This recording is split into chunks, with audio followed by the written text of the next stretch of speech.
আমি এখন যে ঘটনাটি শেয়ার করব সেটি আমার জেলা রাজবাড়ী, সেই রাজবাড়িরই ঘটনা, রাজবাড়ির পাচুরিয়ার ঘটনা। তো এই ঘটনাটি আসলে যার সাথে ঘটেছিল তার মুনাম আব্দুল হাকিম। উনি পেশায় একজন পান বিক্রেতা, অনেক মুরব্বী হয়ে গেছেন আর কি। তো ওনার কাছ থেকে ঘটনাটি শোনা এবং ওনার ফ্যামিলির সাথে ঘটা ঘটনাটা। তো রাসেল ভাই, ঘটনাটি আসলে এটা 1958 সালের ঘটনা। 58 সালের দিকে এটা শুরু আর কি, 58 সালের দিকে শুরু হয় ঘটনাটি। তো উনি তখন অনেক ছোট ছিলেন। তো উনি ওনার ফ্যামিলিতে 7 জন ভাই বোন ছিলেন, তার মধ্যে উনি ছিলেন সবার ছোট। আব্দুল হাকিম মিয়া যিনি, উনি সবার ছোট ছিলেন। তো ওনার সবার বড় যিনি ভাই, তার নাম ছিল আব্দুল হামিদ মিয়া। আচ্ছা, উনি মানে খুবই একজন তাগড়া জওয়ান সুদর্শন একজন লোক ছিলেন এবং উনি অত্র এলাকায় মানে কুস্তিতে খুব ভালো একজন মানে পারদর্শী ব্যক্তি হিসেবে তার খুব খ্যাতি ছিল। তো একদিন রাতের বেলা ওনারা দুই ভাই এশার সালাত আদায় করার পর ওনারা বাড়িতে যাচ্ছিলেন। বাড়িতে যাওয়ার পথে তখন এখনো ওই এলাকাটা বেশ শুনশান নীরব, আর তখন তো আরো মানে ঘন জঙ্গল টঙ্গল ছিল রাস্তার ধার দিয়ে। তোমরা যখন যাচ্ছিলেন হঠাৎ পরিচিত একটা জায়গায় এসে হঠাৎ দেখলেন যে কে যেন ওনাদেরকে ডাকছে। আচ্ছা, তো ডাক কোন দিক থেকে আসছে খেয়াল করলেন যে রাস্তার পাশেই একটা গাব গাছ। গাব গাছটা ওনারা চিন্তান যে ওখানে একটা গাব গাছ আছে। গাব গাছটা খুব বেশি বড়ও না এবং খুব বেশি বয়স্কও না গাব গাছটি। তো দেখলেন যে গাব গাছের উপর থেকে আওয়াজ আসছে। তো ওনারা কাছে গেলেন, ওনাদের হাতে তখন টর্চ লাইট ছিল না, মানে হারিকেন ছিল আর কি। তো দেখলেন যে ওইখান থেকে খুব মানে 80+ মুরব্বী একজন ওই গাছের উপরে বসে আছে। বলছে যে বাবা, আমি তো ভয়ে গাছে উঠে পড়েছি, আমাকে কুকুর তাড়া করেছিল, এখন কি করব উপায়ন্তর না দেখে গাছে উঠে পড়েছি, আমি আর নামতে পারছি না, আমাকে তোমরা একটু কষ্ট করে নামিয়ে দেবে? তখন ওই আব্দুল হামিদ মিয়ার যে ভাই, মানে হাকিম মিয়ার যে ভাই হামিদ মিয়া, যিনি মানে বড় ভাই ছিলেন আর কি, তো উনি বললেন, মুরব্বী আপনি এই বয়সে কিভাবে গাছে উঠে গেলেন? তো বললো যে আসলে ভয়ে উঠে গেছি, তখন তো বুঝতে পারি নাই, তো এখন তো আর নামতে পারছি না, আমাকে একটু নামিয়ে দাও। তো ছোট ভাই নিচে দাঁড়িয়ে আছে, বড় ভাই বললো যে ঠিক আছে আমি যাই, আমি গাছের উপরে উঠে ওনাকে নামিয়ে দিচ্ছি। ছোট ভাইকে বললো, আর মুরব্বীকে আশ্বস্ত করলো আপনি অপেক্ষা করেন, আমি আসছি উপরে। গাছটাও বেশি বড় না। তো উনি সত্যি সত্যি গাছে উঠেছেন। ওঠার পরে ওই মুরব্বীকে বলছেন যে আপনি আমার গলা ধরে পিঠের সাথে ঝুলে থাকেন, আমি আস্তে আস্তে গাছ থেকে নেমে যাচ্ছি, তখন আমি এইভাবে আপনাকে নামিয়ে দেবো। বলে ঠিক আছে।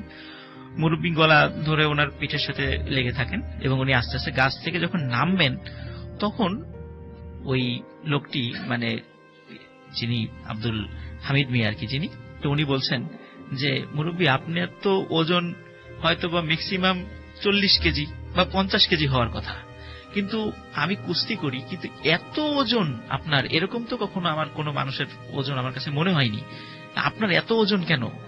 তখন মুরব্বী ওই মানে হাসতে হাসতে বলছেন যে কই, আমার তো বেশি ওজন না।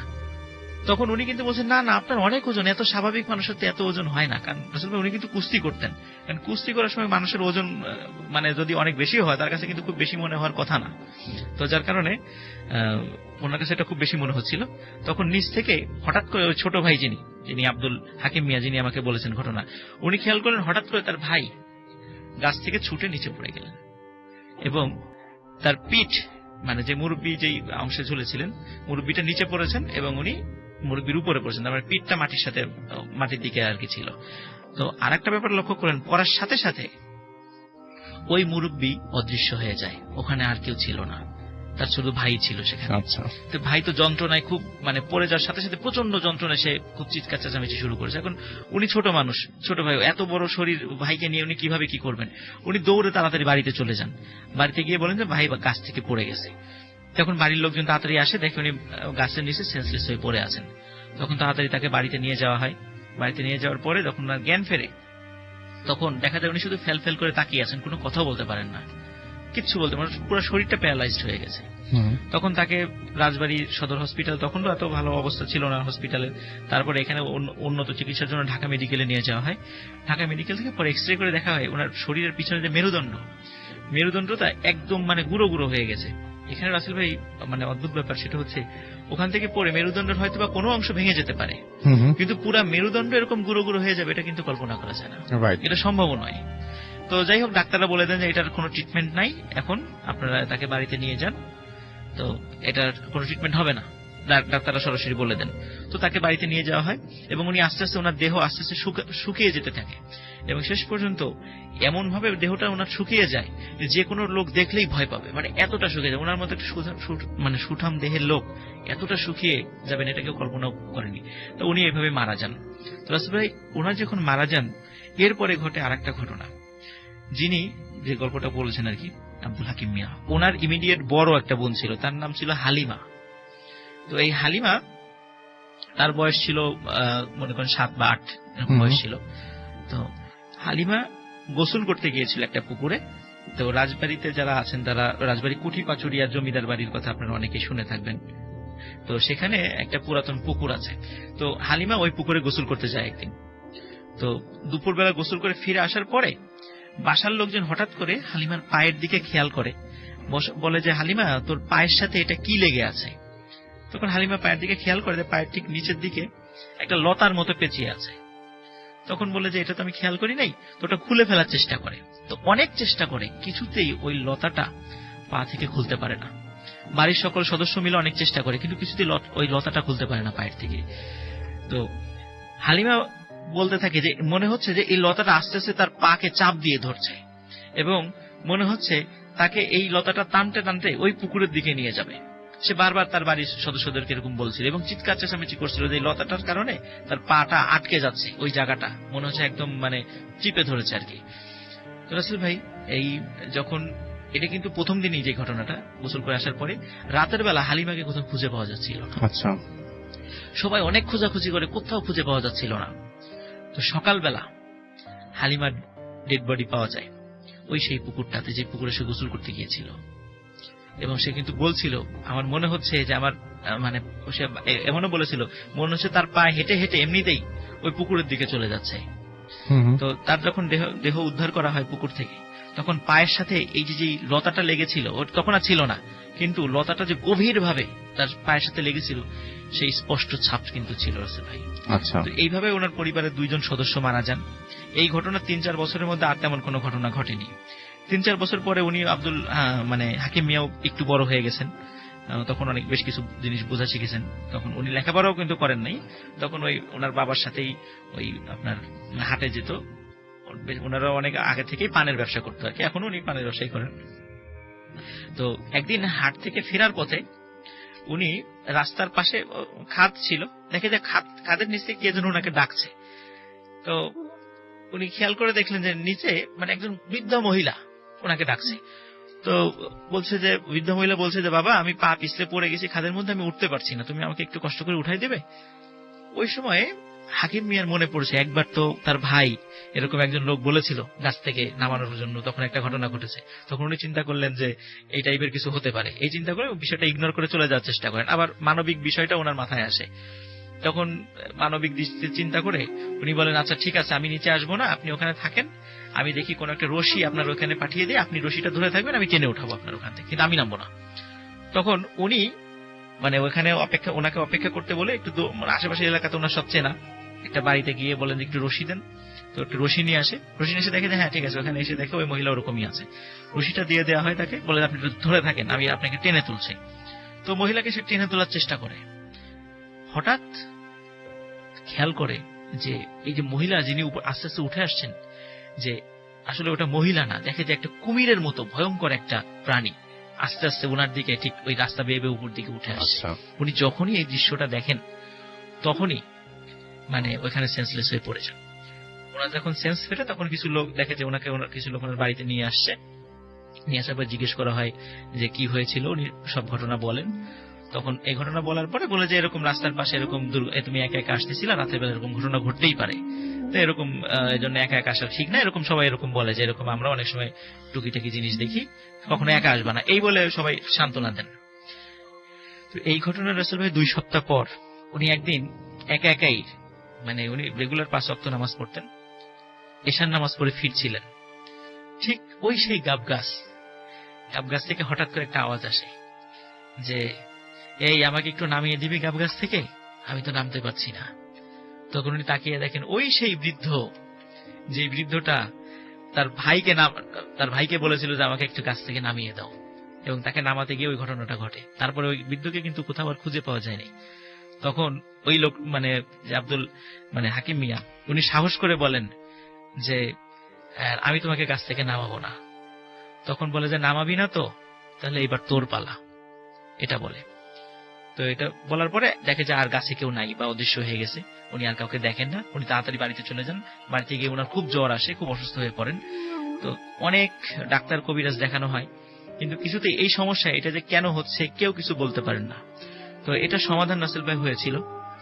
তো যারা যারা বিশেষ করে যদি মাদ্রাসার কেউ শুনে থাকেন, এখন যার নাম বলবো তারা হয়তো তার নামটা অনেকে শুনতে পারবেন। নামটা আমরা না হয় নাই বলি। আচ্ছা, এটা একজন বুজুর্গ ব্যক্তির দোয়ার বরকতে আল্লাহ তাআলা তাকে মানে মাফ করেছিলেন আর কি। এখনো উনি আছেন, যারা কুঠি পাচুরিয়া বাড়ি রাজবাড়ির, ওনার নাম আব্দুল হাকিম মিয়া, উনি পানের ব্যবসা করে। তো অনেকেই তার কাছ থেকে এই ঘটনাটা জানতে পারেন। এখন উনি আছেন, সুস্থ আছেন এখন। কাহিনীটা হচ্ছে আমাদের ঢাকারই মিরপুরের একটা অঞ্চল থেকে আর কি। তো ওইখানে আপনার এক সময় কিছু মেয়ে ছিল, ওরা পড়াশোনা করতো আর কি। এই ধরেন 5-6 বছর আগে, ওদের নাম বলা যাবে না আর কি। ওকে, এনিওয়েজ, তো পড়াশোনা করতো ওরা, ওখানে থাকতো একটা মেসের মতো করে আর কি, একটা প্রাইভেট বাসাকে ভাড়া করে ওরা স্টুডেন্টরা থাকতো। তো একবার ওদের মধ্যে একটা বান্ধবী আর কি, তো সে মানে ওখানে থাকতে থাকতে হঠাৎ করে ওর আচরণে কিছু পরিবর্তন আসে আর কি। আচরণগত পরিবর্তন বলতে যে মানে ও একটু চুপচাপ হয়ে যায়, সন্ধ্যার সময় একা একা ঘরের মধ্যে গেট লাগায়, হ্যাঁ, কি মনে হচ্ছে যে সে পড়তেছে বা সামথিং লাইক দ্যাট। এরকম তো মানে মনে হচ্ছে যে কোনো একটা সে কোনো প্রার্থনা বা সামথিং করে আর কি, এরকম কিছু একটা। তো জিনিসগুলো সে করতে একদম ডাস্কে, মানে যখন নাকি আপনার সূর্য ডুবে যাচ্ছে গধূলির সময়টা, ঠিক মাগরিবের আগে দিয়ে। তো ওর সাথে ফ্রেন্ডরা এটা নিয়ে সন্দেহ করতো যে কি করে ও, ব্যাপারটা কি। তো ও একদিন ওর বন্ধুদেরকে বলে যে আমি প্ল্যান সেট করতে চাই, তোরা কে আমার সাথে করবি, মানে পার্টিসিপেট করবি, আমি প্ল্যান সেট করবো। তো ফ্রেন্ডরা অনেকেই এটাতে আপনার আগ্রহ প্রকাশ করে, আবার অনেকে করে না। তো যাই হোক, তো ওরা এরকম একদিন করে, প্ল্যান সেট করে। তো প্ল্যান সেট করার পরে যেটা হয়, যেটা অনেক মনে হয় সিলি, প্ল্যান সেটের ব্যাপারটাকে অনেকে সিলি মনে করে, আসলে জিনিসটা কাইন্ড অফ সিলি টাইপেরই মনে হয়। যে আউইজি বোর্ড নামে যে জিনিসটা নিয়ে ওরা করে কাজটা, তো ওই মেয়ের এই প্ল্যান সেট করার ধরনটা ছিল ডিফারেন্ট। সে মানে কিছু রিচুয়াল করে, যে রিচুয়াল গুলো আর কি ওই আউইজি বোর্ড টাইপের হয় না আর কি। তো যাই হোক, তো এরকম রুম অন্ধকার করে কিছু করে। তো করার পরে একটা পর্যায়ে দেখা যাচ্ছে যে ওরই মানে যে নাকি এটা মানে হোস্ট ছিল আর কি, ওরই মানে আপনার মানে একটু আচরণগত চেঞ্জ চলে আসছে, গলা ডিফারেন্ট, এবং সেই তখন বলা শুরু করে যে সে কেউ একজন তার উপর ভর করছে আর কি। আচ্ছা, তো বান্ধবীরা প্রথমে খুব ভয় পায়, এর মধ্যে থেকে একজন দুজন চলে যায় রুম থেকে। তো বাকিরা কথা বলার চেষ্টা করে, তার কাছ থেকে কিছু জিজ্ঞেস করে, সে উত্তর দেয়, এবং অনেকে দেখে অনেকের উত্তর মিলেও যাচ্ছে। আচ্ছা, তো এই পর্যায়ে যখন নাকি তারা জিনিসটা ভেঙে দেওয়ার চেষ্টা করে, ভয় পায় এবং বলে যে চলে যাও এই সেই, তো এক পর্যায়ে দেখা যাচ্ছে ঠিকই ওই জিনিসটা চলে যায় আর কি তার ভেতর থেকে। এবং যখন চলে যায় ও বেহুশ হয়ে যায় আর কি, লুটায় পড়ে। তো এই ধরনের জিনিস কিন্তু অনেক সময় ওর যে প্রসিজারটা ছিল, যেটা শুনেছি রাসেল ভাই, এটা সাধারণত ওই যে অনেকে জিন আনে, তাদের কিন্তু এই ধরনের প্রসিজারের মধ্যে দিয়ে যায়, অনেক মিলে যায় আর কি ব্যাপারটা। তো যাই হোক, ও বেহুশ হয়ে যায়, যাওয়ার পরে পরদিন থেকে ও বেশ অসুস্থ হয়ে যায়, এবং অসুস্থটা মানে খুব মানে বিছানায় পড়ে যাওয়ার মতো অবস্থা। সে উঠতে পারে না বিছানার থেকে, আচরণগত চেঞ্জ এন্ড মানে অসুস্থতা ব্যাপকভাবে পেয়ে বসে, এবং 2-3 দিনের মাথায় মানে খুব খারাপ অবস্থা। তো ওরা বলে যে তোমার বাড়িতে যোগাযোগ করে আমরা বাড়িতে দিয়ে আসি তোমাকে, তুমি এখানে থাকতে পারতেছো না। তো বাড়ির অ্যাড্রেস লিখে দেয় কোনোভাবে। তো ওই 5-7 বছর আগে, তখন ইন্টারনেট কমিউনিকেশন এত ভালো ছিল না, ওরা বাড়িতে যোগাযোগ করে যে এরকম অসুস্থ আছে তার মা বা সামওয়ান, বলে যে তার তো তেমন কেউ নাই, মানে একজনই মা বা মানে মাই আছে, আর কেউ নাই আর কি। তোরা বলে যে এটাকে ওকে পৌঁছে দাও, তো ওদের ফ্রেন্ডদের মধ্যেই দায়িত্ব দেয় আর কি, যে তোমরা যদি পারো ওকে পৌঁছে দাও। আচ্ছা, তো জিনিসটা যেটা হয় রাসেল ভাই, ওই দিন রাতের বেলা ওর এক ফ্রেন্ড ওই বাইরে যায় ওই বাসা থেকে, ওই একা ছিল ওর সাথে। এখন বাইরে যেতেই হবে, কিছু জরুরি জিনিস দরকার আর কি, নিয়ে আসতে হবে। তো যখন বের হয়, ওকে বাসায় রেখে যায়, বলে দেখে অনেক জ্বর, তো বলে যে তুমি থাকো, আমি আসতেছি, আমি বেশিক্ষণ লাগবে না। আচ্ছা, তো বাইরে যায়। বাইরে যাওয়ার সময় ধরেন বাসার থেকে হেঁটে কিছু দূর গেছে, তো রাস্তাটার বর্ণনা এরকম ছিল যে ডান দিকে একটা গলি গেছে আর বাম দিকে একটা গলি টাইপেরই জিনিস, কিন্তু সেখান দিয়ে মানুষ ময়লা আবর্জনা ফেলে আর কি। পুরো বেশ লম্বা একটা জায়গা। তো ও যখন ওখান থেকে পার হচ্ছে তখন বলতেছে যে তখন রাত বাজে 9টা 10টা, মানে 9টা থেকে 10টা এরকম সময়। আচ্ছা। তো যাচ্ছে, হঠাৎ করে সে দেখে যে যে জায়গাটা ময়লা ফেলা হয় সেই জায়গায় একটা কালো ছায়ার মতো কিছু একটা মানে বেশ উঁচু, ধরেন কুকুরের মতো হবে আকৃতি। তো দেখে সে মনে করেন যে একটু থমকায় যায় এটা, এবং দেখে সে যখন একটু থমকায় যায় পরে ভাবে ছায়াটা কিসের, ভেবে আবার একটু হাঁটে।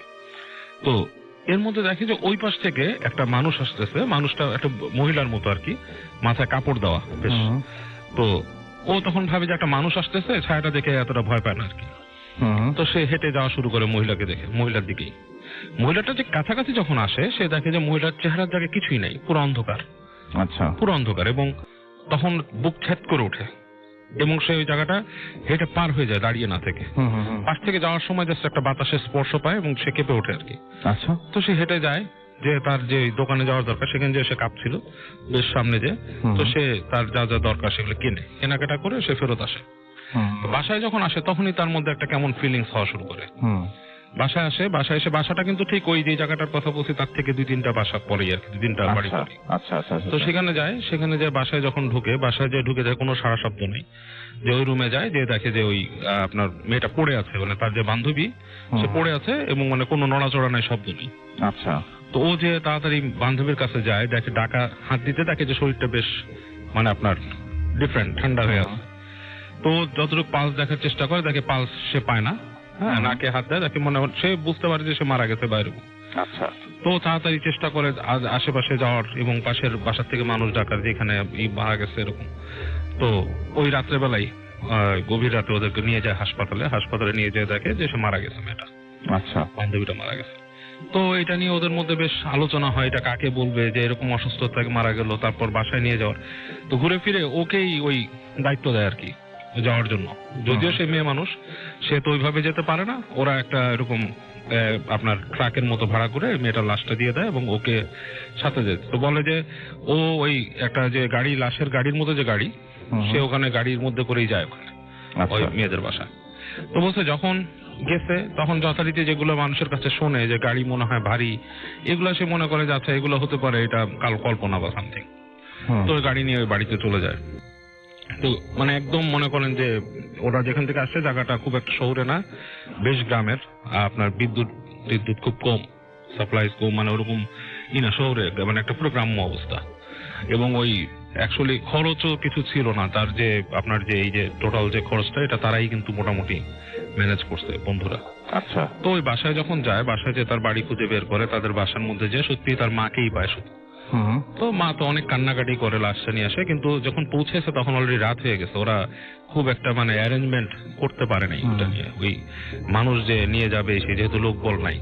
তো মাটা কান্নাকাটি করতেছে। তো বান্ধবীটা দেখছে যে ওই অবস্থায় ওই গাড়ির সাথে ফেরার মতো অবস্থা তার নাই। তো গাড়িটাকে ছেড়ে দিয়ে সে ওখানে থেকে যায় রাতের বেলা। তো জিনিসটা হচ্ছে রাসেল ভাই, যখন রাতের বেলা ওই লাশটা নিয়ে ওই বাড়িতে আছে, তখন গভীর রাতে মনে হচ্ছে যে বাসার আশেপাশে কারা ঘুরঘুর করতেছে। আচ্ছা। মানে মনে হচ্ছে মানুষ, একদল মানুষ, কত শব্দ পাওয়া যাচ্ছে এরকম। হ্যাঁ হ্যাঁ, মনে হচ্ছে যে একদল মানুষ আছে আশেপাশে। আচ্ছা। তো ওর মা তো ভয় পেয়ে যায় এবং মাটা মানে বেশ ভয় পায়, এবং বান্ধবীটাও দেখে জানলা দিয়ে উকি দিয়ে দেখে কোথাও, কিন্তু কারো দেখা পাচ্ছে না, কিন্তু মনে হচ্ছে যে অনেক মানুষ আছে এখানে। এবং এরকম চলতেছে। কিছুক্ষণ পরে এক পর্যায়ে তাদের যে মেন সদর দরজা আর কি, যে বাসাটার ভেতরে তারা আছে, ওইটার কাছে গড় গড় গড় গড় শব্দ হচ্ছে, কুকুরের মতো, জাস্ট লাইক একটা কুকুর যদি গড় গড় করতে থাকে এরকম। তো ওনাদের অনেক ভয় পেয়ে যায় তারা, যে মানে কি মানে ব্যাপারটা কি, এরকম কি হচ্ছে, একটা লাশ নিয়ে বসে আছি এবং ঘরের মধ্যে টেক কেয়ার করার কিছু নাই, এরকম অবস্থায় তখন ওর মা বলে আচ্ছা তুমি ভয় পেও না, আমি দেখতেছি, আমি সামনে যাই। তো তার মেয়ের লাশ গেছে সামনে। তো যখন ও মানে যায়, মাটা এখানে ও বান্ধবীর পাশে বসে আছে, এবং তখনও তারা কিন্তু জাস্ট একটা কাপড় দিয়ে ঢেকে রাখছে, মানে এখন পর্যন্ত তাকে ওই যে গোসল করায় বা শেষকৃত্য যেটা করে সেটা কিন্তু করতে পারেনি তখন। তো এই পর্যায়ে হঠাৎ করে ফিরে এসে দেখে যে মানে বসে দেখে বান্ধবীর হঠাৎ করে মাথার কাপড়টা সরানো এবং তার দিকে তাকায় আছে ট্যাপ ট্যাপ করে বান্ধবীটা। প্রচন্ড ভয় পেয়ে চিৎকার করে ওঠে। চিৎকার করে এসে পরে ওর মা আসে, আবার দৌড় দিয়ে এসে দেখে যে মানে আর কি ওরকম আছে, চোখ তাকায় আছে। সামহাউ চোখ কিভাবে খুলছে কি উনোজ। তো যাই হোক, পরদিন সকালবেলা ওদের হুজুর নিয়ে আসে, মৌলানা নিয়ে আসে, যিনি আর কি সৎকার করবেন আর কি। তো তিনি ওই আসার পর দেখে, লাশটা দেখে বলে যে তো শেষকৃত্য করা লাগবে এবং মহিলাদেরকে নিয়ে আসে যারা গোসল করায়, কিন্তু বলে তার আগে একটা কথা বলি, আপনার মেয়ে এমন কিছু জিনিস করতো যেটা খুব মানে ফরবিডেন ছিল, বা এটা মানে খুব খারাপ ছিল, যে নিষিদ্ধ কাজ, যেটা আর কি আপনার লাইক ব্ল্যাক ম্যাজিক টাইপের, কুফরি কালাম টাইপের যেটা করতো, এবং এটার কারণেই কিন্তু তার এই সর্বনাশগুলো হচ্ছে উল্টাপাল্টা ভাবে সে করে, খুবই মানে বাজে একটা জিনিস। এবং তাকে ওই হুজুর বলে যে আপনাদের এখন কিছু করার নেই, যেটা হচ্ছে দোয়া করতে পারেন তার জন্য, সে যদি ঠিক মতো চলে যেয়ে থাকে তাহলে হয়তো সেটা সে ক্ষমা পাবে, আর যদি ঠিক মতো যাওয়ার পরে না পায় তাহলে সেটার বিচারক না হবে। তবে আপনাদের কিন্তু মানে আপনার মেয়ে যেগুলো করতো সেই জিনিসগুলো আপনাদের জ্বালাবে।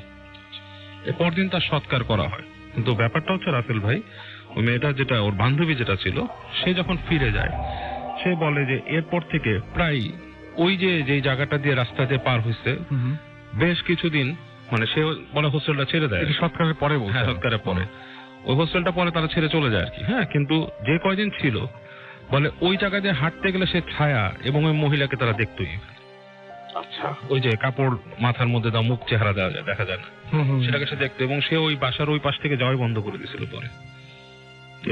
মানে একটা মানে খুবই একটা হরিফিক জায়গা। সে একটা বর্ণনা দিচ্ছে একটা রাস্তার, বাট বলতে যাচ্ছি না। যে ঘটনাটি আমি শেয়ার করবো এটা সিলেটের ঘটনা। তো সিলেটের যেই স্থানটাকে কেন্দ্র করে ঘটনাটি প্রথম সূত্রপাত হয়, সেই স্থানটির বর্ণনা আমি প্রথমে দিই। স্থানটি সিলেটের একদম মেইন শহরেরই মজুমদার পাড়ায়, টিএনটি কলোনি। যারা অন্তত সিলেটে আছেন অন্তত তারা এই টিএনটি কলোনি বা মজুমদার পাড়া অবশ্যই চিনবেন, এবং তারা টিএনটি কলোনি সম্পর্কে অবশ্যই এই হন্টেড প্লেসের সম্পর্কে অবগত আছেন। আমি ওই স্থানটা সম্পর্কে আজকে একটা ঘটনা আমি শেয়ার করতে চাই। আমি যার কাছ থেকে মানে ঘটনাটি শুনেছি সেটা আমার বন্ধু, ওই মজুমদার পাড়াই বাড়ি, তার নাম রোহান শাহ। ওর কাছ থেকে আমি ঘটনাটা পেয়েছি আর কি। তো ঘটনাটি যার সাথে ঘটে তার নাম হচ্ছে ধীমান সিংহ। উনি মণিপুরী সম্প্রদায়ের একজন লোক। তো উনি শাহজালাল বিশ্ববিদ্যালয়তে জেনেটিক ইঞ্জিনিয়ারিং এর স্টুডেন্ট ছিলেন। তো উনি মজুমদার পাড়াতে একটা টিউশনি করতেন।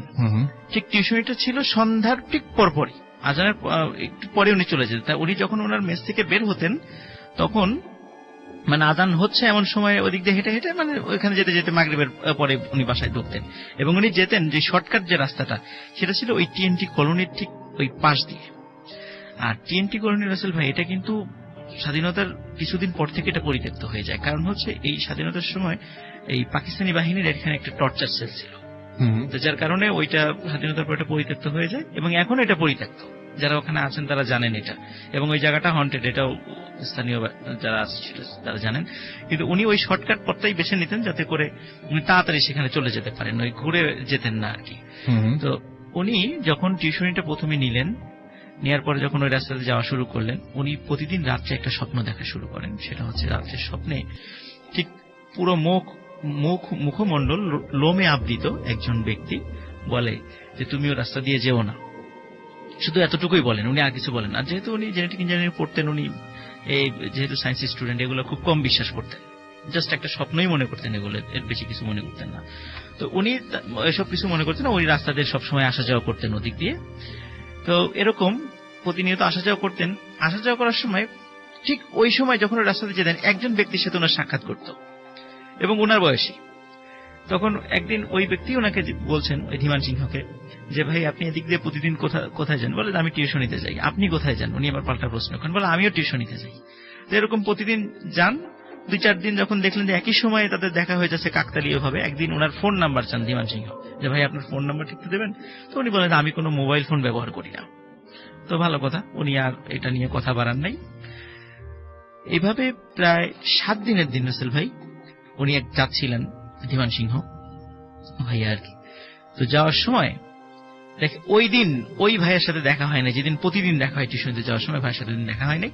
ঠিক রাস্তা দিয়ে এগিয়ে যাচ্ছেন টিএনটি কলোনির পাশ দিয়ে, হঠাৎ একজন বৃদ্ধ লোক এসে ধীমান সিংহের হাত চেপে ধরে বলে, তোমাকে না বলেছিলাম যে এদিক দিয়ে না আসতে? তো যখন ধীমান সিংহ ওনার দিকে তাকিয়েছে, দেখে ওই বৃদ্ধ লোকের মুখমণ্ডলটা পুরোটাই লোমে ঢাকা, সেই ব্যক্তি যাকে উনি প্রতিনিয়ত স্বপ্নে দেখতেন।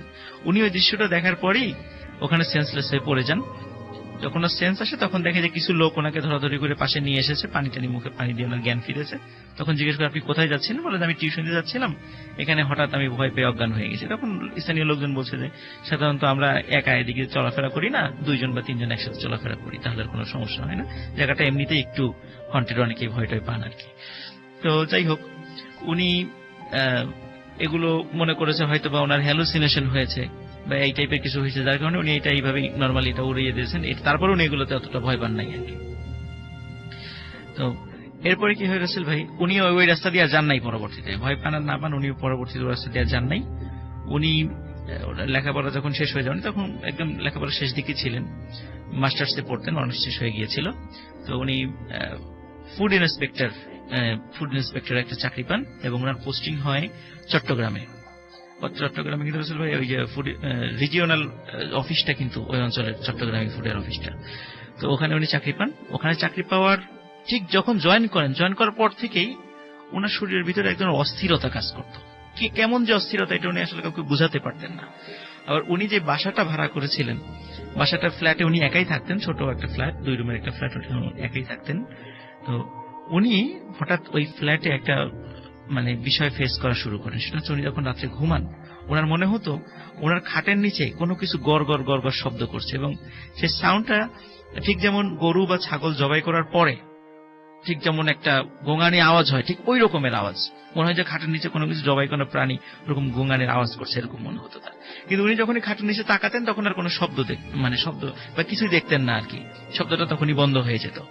এবং উনি ওনার মাথার কাছে যে জানালাটা ছিল, এই জানালাটা খুললে ওনার কাছে মনে হতো যে জানালা দিয়ে মানে জানালার কাছে কেউ দাঁড়িয়ে আছে, ওনার এরকম মনে হতো। কিন্তু যখনই উনি তাকাতেন তখন কিন্তু আর উনি কিছু দেখতেন না। আবার তবে একটা জিনিস উনি ফিল করতেন, উনি যখন ঘুমে মানে হালকা হালকা ঘুম আসবে, হঠাৎ করে মনে হতো জানালার কাছে কেউ কোনো একটা কাঠি দিয়ে ঠক ঠক ঠক এরকম শব্দ করছে। তখন উনি আবার দেখতেন, যখন আবার জানালার দিকে তাকাতেন তখন যেন কিছুই না। তো উনি আসলে এগুলো তো নিয়ে খুব যখন এই ঘটনাটা প্রতিনিয়ত ঘটতে থাকে উনি খুব বিরক্ত হয়ে যাচ্ছিলেন, এবং ওনার শরীরটা মানে আস্তে আস্তে খুব মানে কাহিল হয়ে পড়ছিল এবং অসুস্থ ফিল করছিলেন উনি। একদিন রাত্রে খুব একটা ভয়ঙ্কর ঘটনা ঘটে। সেটা হলো, ওনার মনে হচ্ছিল ওনার বাসার যে ডাইনিং রুম, সেই ডাইনিং রুমে কোনো মানে গোঙানির আওয়াজ। তখন উনি সাহস করে ডাইনিং রুমে যান। তখনই রাসেল ভাই উনি মানে খুবই একটা ভয়ঙ্কর ঘটনা দেখেন। উনি দেখেন একজন মানুষ জবাই করা অবস্থায় মানে ছটফট করছে আর গোঙানি শব্দ হচ্ছে, মানুষ এবং রক্তে ওনার ডাইনিং রুম ভেসে যাচ্ছে। উনি ওই দৃশ্য দেখে চিৎকার করে মানে প্রচন্ড চিৎকার দেন এবং দরজা খুলে বের হয়ে যান। দরজা খুলে বের হয়ে পাশের লোকজনকে ডাকতে থাকেন, দেখেন আমার বাসায় যেন কি হচ্ছে, কোথা থেকে একজন লোক আসছে। উনি সেন্স ছিল না যে আসলে একজন লোক আমার বাসায় এরকম মানে নিহত বা জবাই করা হয়েছে, যদি আমি ডাকি আমার একটা বিপদ হতে পারে। উনি তাড়াতাড়ি করে লোকজন ডেকে নিয়ে আসেন। ডেকে আনার পরে ওখানে দেখে কিচ্ছু নাই, একদম ফ্রেশ পরিষ্কার, কিছুই নাই। তখন লোকজন বলে যে আপনি অসুস্থ মনে হয়, এই কারণে এই উল্টাপাল্টা কিছু দেখেছেন। কিন্তু যেহেতু এই যে চিৎকার চেঁচামেচি করেছে, লাশ লাশ চারদিকে খবর হয়ে গেছে, পুলিশ পর্যন্ত চলে আসছে। পুলিশ এসে দেখে কিছুই নেই। যেহেতু একটা স্পর্শকাতর বিষয় ছিল, পুলিশ ওনাকে কিছু জিজ্ঞাসাবাদ করার পরে বলে দেন হ্যাঁ আমি দেখেছি। উনি স্বীকার করেন যে আমি এটা দেখেছি। তখন পুলিশ এই বিষয়ে কোন তদন্তে কোল কিনারা করতে পারে না, ওনার অফিসে পর্যন্ত যে ওনার বিষয়ে তদন্ত করেন। তো অফিস থেকে বলেন যে এই ব্যক্তি জয়েন করার পর থেকে সে মেন্টালি সিক। তখন পুলিশ জানে যে মেন্টালি তিনি সিক, পুলিশটা এই বিষয়ে কোনো তদন্ত করে না উনি কি দেখেছেন না দেখেছেন, কারণ আসলে তো কোনো ডেড বডি ওনারা যায় পান নাই বা কোনো প্রমাণও পান নাই সেখানে, এই বিষয়ে কোনো তদন্ত ওনারা আর করেন না। কিন্তু উনি এই যে রাসেল ভাই যে ভয়টা পেয়েছিলেন, উনি এতটা অসুস্থ হয়ে পড়েন 2 মাসের মাথায় অফিস থেকে ওনাকে জোর করে মানে বাড়িতে পাঠিয়ে দেওয়া হয় যে আপনি চিকিৎসা করার জন্য চলে যান। অফিস থেকেই বলে যে আপনি চিকিৎসা করতে চলে যান, আপনার আপাতত চাকরিতে না আসলে চলবে, আর চিকিৎসা সুস্থ হওয়ার পর তারপর আসেন। উনি যখন বাড়িতে চলে যান রাসেল ভাই, তো ওনার বাবা বলে যে বাবা তোমার চাকরি করতে হবে না, তুমি অন্য চাকরি করো, তুমি মেধাবী স্টুডেন্ট, অন্য চাকরি করতে পারবা, তুমি আপাতত চিকিৎসা করে সুস্থ হও। রাসেল ভাই ওনার চিকিৎসা চলে, মোটামুটি উনি সুস্থতা আস্তে আস্তে সুস্থ হতে থাকেন। এর মধ্যে ওনার আরেকটা চাকরি হয়, investment corporation of Bangladesh, ICB, যেটা আইসিবিতে ওনার চাকরি হয় সিনিয়র এক্সিকিউটিভ হিসেবে। উনি আইসিবিতে যখন জয়েন করেন, রহস্যজনক ব্যাপার রাসেল ভাই, ওনার পোস্টিংটা পড়ে কিন্তু ঠিক চট্টগ্রাম, এবং চট্টগ্রামের আগ্রাবাদে, এবং ওনার আগের বাসাটা ছিল সেই আগ্রাবাদেই। উনি অনেক চেষ্টা করেছিলেন যে যেন আগ্রাবাদে ওনার পোস্টিংটা না হয়, কিন্তু কিছুতেই ওনার পোস্টিংটা উনি ক্যান্সেল করতে পারেন নাই। বাধ্য হয়ে উনি আবার আগ্রাবাদে যান। আগ্রাবাদে যাওয়ার পরে তখন রাসেল ভাই এমন একটা ব্যাপার, উনি কোনো কিছু ভয়ের জিনিস দেখেন না নিজে, কিন্তু অফিসের সবাই ওনাকে দেখলে ভয় পায়। কেন যেন ভয় পায়। ছোট বাচ্চারা ওনাকে দেখলে চিৎকার চেঁচামেচি করে, ওরা কেউ কাছেই আসতে চায় না। কেন এমন হয় কেউ কিছু বলতে পারে না এবং উনিও বোঝে না। এবং উনি রাতের বেলা হঠাৎ একটা স্বপ্ন দেখা শুরু করে, সেটা হচ্ছে উনি স্বপ্ন দেখতেন কেউ যেন ওনাকে পাহাড় থেকে ধাক্কা দিয়ে ফেলে দিচ্ছে, এরকম উনি স্বপ্ন দেখতেন। আচ্ছা। তো এরকম উনি পরিবারের সাথে শেয়ারও করেছেন। তো পরিবার থেকে বলেছে তুমি কখনো পাহাড় টাহাড়ের কাছে যেও না, যেহেতু চট্টগ্রামে আছে হয়তো বা বেড়ানোর জন্য যেতেই পারে। তো সবাই পরিবার থেকে নিষেধ করে। তো এর ভিতরে ওনার কিন্তু বেশ ভালো ভালো বাংলাদেশের ভালো ডাক্তার দিয়ে ওনার ট্রিটমেন্ট চলছিল ওই সময়তেই। তো ওনাকে একসময় চট্টগ্রাম ইউনিভার্সিটির ওনার কিছু সাবেক বন্ধুরা দাওয়াত করে, অনুষ্ঠানে দাওয়াত করে। তো উনি আর ওই দাওয়াতটা ফেলতে পারেন নাই, উনি চট্টগ্রামে গিয়েছিলেন। তো ওই প্রোগ্রামের একটা পর্যায়ে বলা হয় যে সবাই মিলে মানে পাহাড়ে উঠবে। তখন বন্ধুদের মানে রিকোয়েস্টে উনি মানে ওই জিনিসটা যে স্বপ্নে দেখতো ওই জিনিসটা ভুলে গেছেন উনি। বন্ধুদের রিকোয়েস্টে উনি পাহাড়ে ওঠেন। তো উনি যখন পাহাড়ে ওঠেন তখন হঠাৎ করে ওনার ফোনে একটা কল আসে। তখন নাম্বারটা ওনার পরিচিত। তখন নাম্বারটা পরিচিত হওয়ার কারণে তখন ও বন্ধুদেরকে বলেন যে ওখানে মানে বন্ধুরা হই হট্টগোল করছিল, তখন বন্ধুরা বলেন আমার তো কল আসছে, আমি একটু সাইডে গিয়ে কথা বলে আবার আসছি। তখন উনি সাইডে কল করার জন্য পাশে যান। তখন রাসেল ভাই হঠাৎ মানে উনি যেটা ফিল করেন, ওনার পেছন থেকে কে যেন একটা ধাক্কা দেয়, ধাক্কা দিয়ে ওনার পাহাড় থেকে ফেলে দেয়। তবে সৌভাগ্যজনক ব্যাপার হচ্ছে পাহাড়ের নিচে একটা গাছ ছিল, উনি 10-20 হাত নিচে পড়ে গাছে আটকে যান। আচ্ছা। ওনার মাথায় আঘাত লাগে। তবে ওনার বন্ধুরা পরবর্তীতে বলেছেন সে যখন কথা বলতে বলতে এগিয়ে যায় তখন সময়টা ছিল বিকালবেলা, মানে সন্ধ্যাও না বিকালবেলা। তো বন্ধুরা দেখেছিল যে আবছা ছায়ার মতো কি যেন একটা জিনিস তার পিছনে ধাক্কা দিয়েছিল। ওখানে 4-5 জন তার বন্ধু ছিল, তারা সবাই সেটা দেখেছে। তখন তারা দৌড়ে ছুটে যান।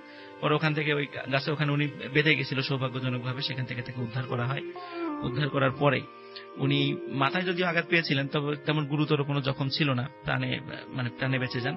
কিন্তু উনি মানে এতটা মানে সিক হতে থাকেন, অনেক ট্রিটমেন্ট করানো হয়েছে কিন্তু কিছুতে ওনার অসুখ ধরা পড়ে না। আচ্ছা। ওনাকে পরবর্তীতে আইসিবি থেকে ওনাকে বলে দেওয়া হয় আপনি অসুস্থ, আপনি লিভে চলে যান, মানে ছুটিতে চলে যান, আপনি ট্রিটমেন্ট করান। তো উনি দীর্ঘদিন ট্রিটমেন্ট করেন এবং অনুপস্থিতির কারণে উনি পরবর্তী ওই চাকরিটাও ছেড়ে দেন। এটা রাসেল ভাই 2008 সালের ঘটনা। এই ধীমান সিংহ রাসেল ভাই স্টিল নাও অসুস্থ, এখনো অসুস্থ, উনি এখনো মেন্টালি সিক। এই ঘটনাটা এটা একটা পুলিশ ম্যানের ঘটনা। জি জি, এটা ভালো। চিটাগং থেকে শেয়ার করেছে, মানে তার নাম বলতে কোনো সমস্যা নেই। আচ্ছা। সে আমাকে নামটা ইনফ্যাক্ট শেয়ারই করতে বলছে। আচ্ছা। ওর নাম হচ্ছে Iqbal Hasan Shiblu. He is a policeman, সে চিটাগং এর বাড়ি এবং তার ঘটনাটা হচ্ছে আপনার পার্বত্য চট্টগ্রামের কোন একটা জায়গায়। ওরে বাবা। হ্যাঁ, তো ওদের নাকি পুলিশ ক্যাম্প করতে হয়, বিভিন্ন জায়গায় যেতে হয়। তো ওই ম্যান্ডেটরি আর কি, যেতেই হবে। তো ওখানে তার ডিউটি পড়ে। তো একদিন রাতের বেলা ওরা 4 জন বের হয়েছিল আর কি, 4 জন পুলিশম্যান। এই আপনার কিন্তু এটাও যদি মানে এটা তো আপনার চাকরি বা এরকম রিলেটেড কিছু না নিশ্চয়ই, মানে মানে আমি খুব বেশি প্রাইভেট কোনো ইয়ে না। না, প্রাইভেট না, হি জাস্ট মানে অনেকে নাম শেয়ার করতে চায় না, মানে সে নিজেই রিকোয়েস্ট করে। এটা হচ্ছে আপনার ক্যাম্পের বাইরে ঘটেছে? তো ক্যাম্পের বাইরে ঘটেছে, অবশ্যই, এরকম কিছুই না। বাইরে সে পেট্রোল করছিল, পেট্রোলিং আর কি, তারা 4 জন টহল করছে। তো হেঁটে হেঁটে যাচ্ছে এবং পার্বত্য চট্টগ্রামে জানেন এমনি তো নিশুতি, রাতের বেলা একদমই মানে ঘুরঘুরতে অন্ধকার হয়ে যায়। তো এরকম ওরা হাঁটতে হাঁটতে একটা জায়গায় গেছে। তো জায়গাটার মধ্যে আপনার দোকান, কয়েকটা দোকান, পাশাপাশি 4টা দোকান, মাঝখানে নাকি মানে ওঠার সিঁড়ি আছে, কেউ বলে দোকানের উপরে সিঁড়িতে ওঠা যায়। দোকানের কাছে যখন আসছে তখন একটা মানে একটা গান, অনেকটা আপনার মানে কান্না টাইপের গান। হ্যাঁ, মানে খুব মানে বিলাপ করছে, টাইপের একটা কান্না ভেসে আসতেছে। তো এটা শুনে ওরা ভয় পেয়ে গেছে 4 জনই, মানে একটু মানে আপনার চমকায় উঠছে যে ব্যাপারটা কি, এরকম গান গাচ্ছে কে। তো ওদের মধ্যে একজন বলতেছে যে এখানে একটা পাগল আছে, পাগল মহিলা, সে হয়তো গাচ্ছে কোথাও। যেটা চেক করার জন্য ওদের মধ্যে 2 জন উঠে যায় সিঁড়ি দিয়ে আর কি উপরে। আচ্ছা। তো সিঁড়ি দিয়ে যখন উঠতেছে গানের শব্দটা বাড়তেছে। হ্যাঁ, তো উঠতে উঠতে যে একদম ছাদে উঠছে, তখন গানের শব্দটা আর কি খুব বিজাতীয় সুরে গানটা হচ্ছে। হ্যাঁ, মানে সাধারণ কোনো সুর না, মানে আপনি শুনলে একটু গা ছমছম করে উঠে, ভয় লাগে এরকম, এবং নিশুতি রাতে পাহাড়ি এলাকায় এরকম। তো তখন ওর হাতে ফ্ল্যাশ লাইট ছিল, ও তো আপনার টর্চ মেরেছে, মারার পরে দেখে যে ওই মহিলাটাই। কিন্তু আজব ব্যাপার হচ্ছে তার কোলে একটা বাচ্চা।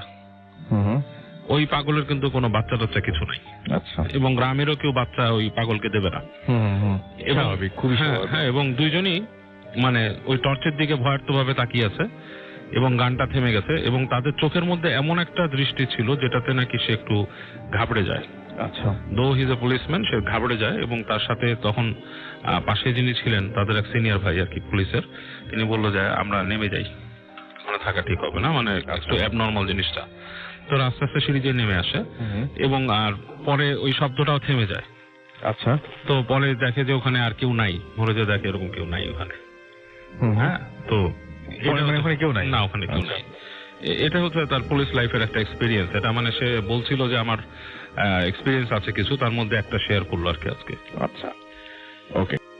যেই ঘটনাটি আমি শুনেছি আমার এক দূরসম্পর্কের চাচাতো ভাইয়ের কাছ থেকে। ঘটনাটা হচ্ছে ঢাকার ইসাপুরা এলাকা, এটা হচ্ছে 300 ফিট দিয়ে এদিকে অনেকে চিনেন। আর এই ঘটনাটা 40 থেকে 45 বছর আগে। তো আমি ঘটনায় চলে যাই। আমার চাচাতো ভাইয়ের নানা একদিন রাতের বেলা ঘুমিয়েছিলেন। তো তিনি রাতের বেলা স্বপ্নে দেখলেন যে তাকে সাপে কেটেছে। সকালবেলা ঘুম থেকে উঠলেন, তিনি সবাইকে বলছিলেন যে রাতের বেলা আমি স্বপ্নে দেখলাম যে আমাকে সাপে কামড় দিয়েছে।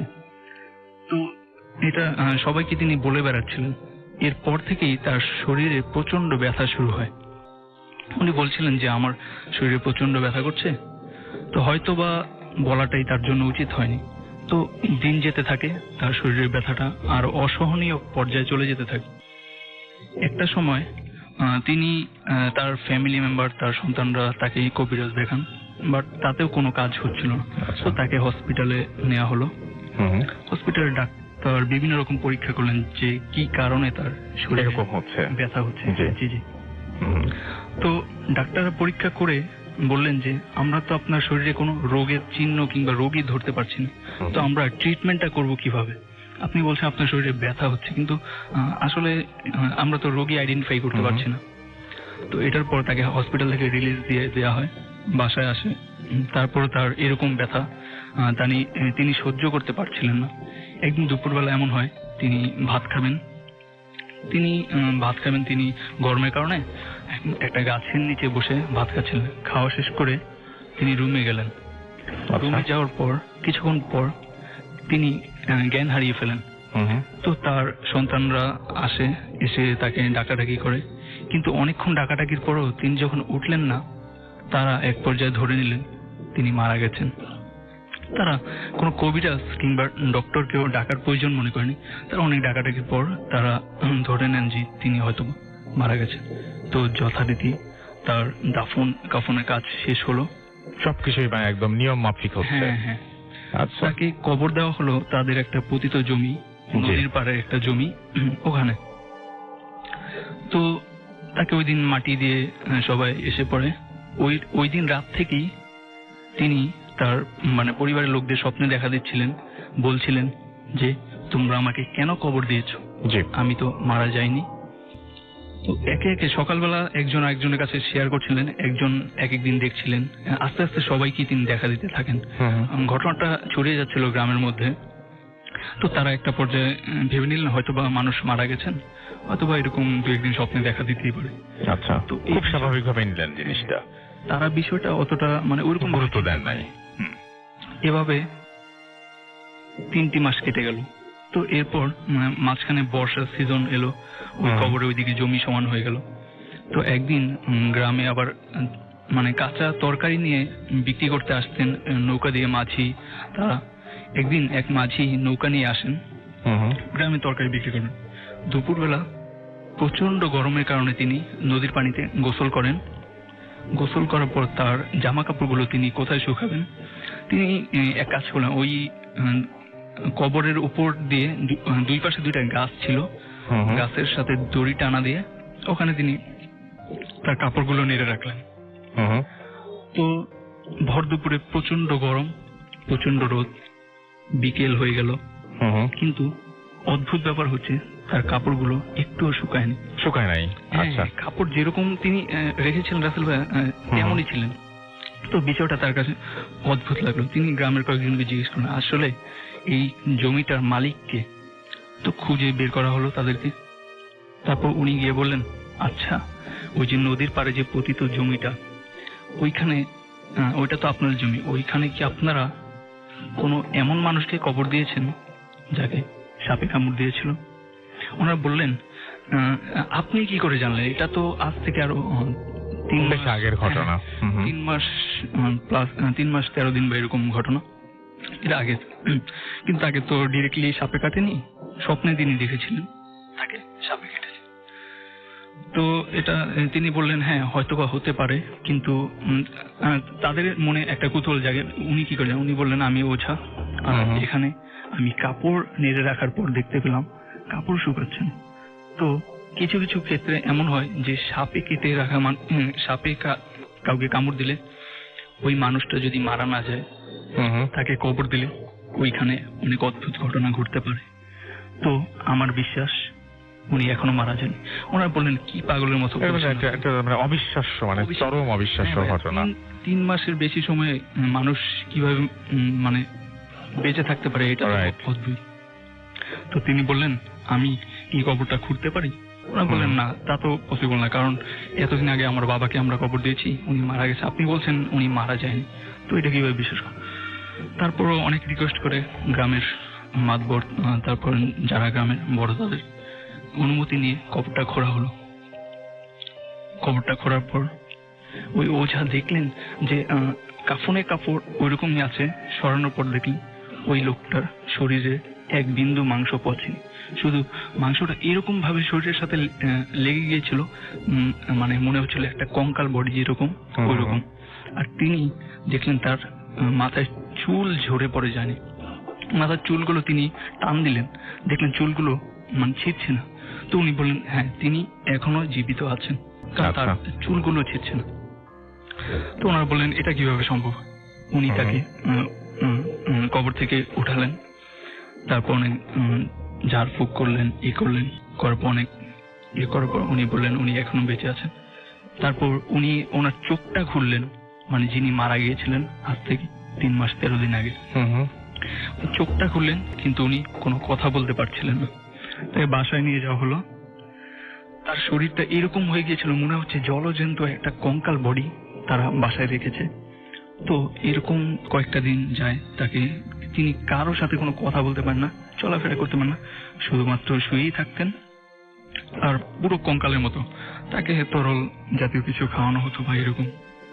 তো এরকম 17 দিন যখন যায়, 17 দিন পর লোকটা সত্যি মারা যায়। এরপর ওই ওঝাটাকে আবার ডাকা হয় যে এতদিন মাটির নিচে কিভাবে থাকতে পারে, আর 17 দিন পর উনি মারা গেলেন। ওঝা বললেন যে এতদিন আপনারা 3 মাস আগে একজন জীবিত মানুষকে কবর দিয়েছে, আপনাদের উচিত ছিল আপনারা ডাক্তার বা কারো পরামর্শ নিয়ে যে উনি কি মারা গেছে কিনা সেটা আইডেন্টিফাই করা, কিন্তু তা আপনারা করেননি। আর উনি আপনাদেরকে স্বপ্নে বারবার দেখা দিচ্ছিল যে আমি তো মারা যাইনি, তোমরা আমাকে কবর দিয়েছো। এটাও তো খুব অদ্ভুত ব্যাপার। এটা তো মানে যে বারবার করে দেখাচ্ছিল, এটাও তো খুব অদ্ভুত ব্যাপার। জি, সচরাচর হয় না এরকম। একজনকে দেখানোর পর প্রায় প্রতিদিনই অনেকেই দেখতো এরকম। তো তারপর এরকম। তো উনি বললেন আপনাদের অনেক দেরি হয়ে গেছে, আপনারা যদি তখন কাজটা করতেন হয়তো তাকে বাঁচানো যেত। এরপর তিনি এই কয়েকদিন ছিলেন এরকম। তারপর তার মানে এতদিন মাটির নিচে থাকার পর ফলে তার এখন মানে তিনি আর বাঁচেননি। 17 দিন বাঁচার পর তিনি মরে যান। এরপর ওই ওঝাটাও চলে যান ওখানে। লাইফের ঘটনা এটা হচ্ছে আমাদের বাসাটা হচ্ছে পুরান ঢাকায়, খুবই পুরনো একটা বাড়ি ছিল। পুরান ঢাকায় আপনার বিশেষ করে জমিদার বাড়িগুলোতে বেশ কিছু গাছ বা এরকম টাইপের পরিবেশ থাকে। তো ওইখানে হচ্ছে আমাদের বাড়ির ভিতরে বেশ কিছু গাছ ছিল। এর মধ্যে একটা গাছ ছিল ডুমুর গাছ, ডুমুর ফল গাছ। তো ঘটনাটা শুরু হচ্ছে 1998-99 দিকে। তখন হচ্ছে আমাদের বাসায় একটা মিলাদ মাহফিলের আয়োজন করা হয়, বেশ ভালো, আপনার অনেক লোকজন ছিল আয়োজনে। তো আসরের পর থেকে আয়োজনটা করা হয়। সমস্যাটা শুরু হয় মাগরিবের পর থেকে। তো যখন আপনার হচ্ছে হুজুর মিলাদ করতে যায় বা হচ্ছে যখনই হচ্ছে মিলাদ মাহফিলটা শুরু হয়, তখনই দেখা যাচ্ছে বারবার লাইনে ডিস্টার্ব হচ্ছে, লাইনগুলো কেটে যাচ্ছে। তো সাউন্ডে প্রবলেম হচ্ছিল, রাইট? হ্যাঁ, সাউন্ডে প্রবলেম হচ্ছিল।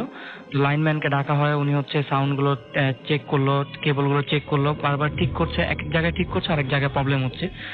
তো হুজুর উনি হচ্ছে আমার দাদুকে বলল যে দেখেন আপনাদের বাসায় হচ্ছে একটা খুবই ওল্ড জিন আছে। তো উনি হচ্ছে হিন্দু আর কি। তো যার কারণে হচ্ছে উনি এই বিষয়টা পছন্দ করতেছে না, বাট উনি হচ্ছে আপনাদের কোনো ক্ষতি করে না, উনি শুধু এখানে থাকে, উনি কোনো ক্ষতি করে না আপনাদের। তো এরপরে ঘটনাটা হচ্ছে উনি হচ্ছে বাড়িটা বেঁধে দিয়ে যায়, এবং এরপরে ঘটনাটা ঘটে প্রায় 10 থেকে 15 বছর পরে।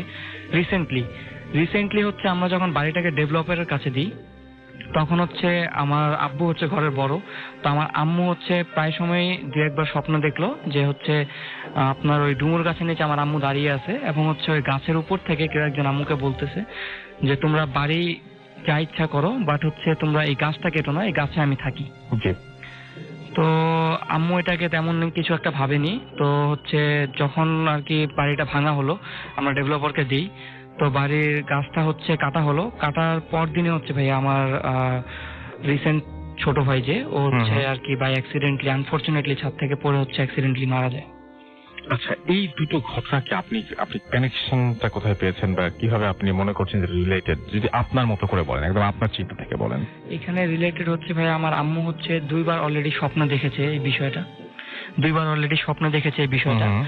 আমার আম্মু হচ্ছে ডুমুর গাছের নিচে দাঁড়িয়ে আছে, এবং স্বপ্নে আমার আম্মু হচ্ছে দেখলো যে তিনি গাছের নিচে দাঁড়িয়ে আছে, এবং গাছের উপর থেকে বলা হচ্ছে যে আপনারা বাড়িতে যা ইচ্ছা করেন, বাট এই গাছটা কেটেন না। গাছটা ছিল বাড়ির একবারে দক্ষিণ পাশে। তবে আপনারা মোটামুটি বিশ্বাস করেন যে এই গাছটা কাটার জন্য এরকম একটা ঘটনা ঘটেছে? এক্স্যাক্টলি আম্মু হচ্ছে আমার ভাই মারা যাওয়ার 2 দিন পরে এক্স্যাক্টলি স্বপ্নে দেখে যে ওই গাছের উপর থেকে একজন আম্মুকে, সেই একই স্বপ্ন, বাট এবার বলতেছে যে তোরা তো আমাকে থাকতে দিলি না, এই জন্য আমি হচ্ছে তোদের থেকে একজনকে নিয়ে গেলাম। আচ্ছা, এবং এটা আপনাদের মানে বিশ্বাস যে এইটা এই কারণে হয়েছে। পরে আপনারা কারো কাছে হেল্প নিতে গিয়েছিলেন বা জানতে চেয়েছিলেন যে আসলে এই প্রবলেমটা কেন হলো বা এরকম কিছু? পরে আসলে ওরকম ভাবে জানা হয়নি, বাট হচ্ছে আমাদের যে এলাকার যে ইমাম সাহেব আছে, উনি হচ্ছে খুবই পায়াস একজন ব্যক্তি, ওনার সাথে আমার খুব ভালো সম্পর্ক।